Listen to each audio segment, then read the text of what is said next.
Hello. Is the programming of autonomous cars here to save us? Actual autonomous cars haven't been introduced on a large scale yet. McKinsey estimates by 2030, fully autonomous cars could represent 15% of passenger vehicles and 80% by 2040. Anderson says it won't just be manufacturers that are disrupted, but it could reduce crashes significantly and insurance could be abolished completely. Main companies are Google, Tesla, Volvo, and Uber. Most cars have autonomous aspects like lane assist, self-parking, keyless entry already. Colkit says in other aspects, data is collected by sensors sent to the processor, and the car's software algorithms calculate speed, distance, and warns drivers or applies brakes. The main difference in technology is their computer vision.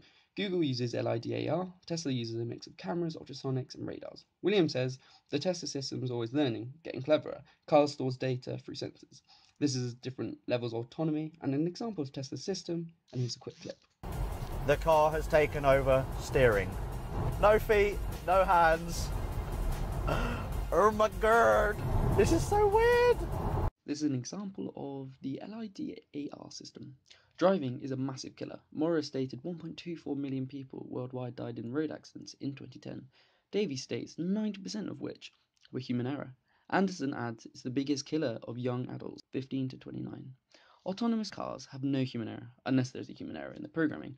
There's a huge potential for this disruptive technology to cut out 90% of deaths by cutting out the human input in driving. Gurney mentions Google car has logged more than 300,000 miles with no accidents in autonomous mode. However, Josh Brown had a fatal crash, but he ignored Tesla's warnings. 90% of his final drive, he had no hands on the wheel, even though Tesla requires it at all times. Machines have been known to have bugs. Levinson states Ferrac 25 gave fatal doses of radiation, but technology has come a long way since 1995. Bring me on to who's to blame. Ryan says in some instances manufacturers could be liable. Anderson agrees, saying it will likely dilute the sense that drivers are solely responsible for their automobiles. Here is three situations. AV programming must include rules for these situations. Would you buy a car that's programmed to kill you? If there's no human error, the accidents will plummet. In my opinion, the cars will be programmed to deal with these situations acceptably. I think autonomous cars won't save us, but will have a massive impact in our lives and save a lot of our lives too.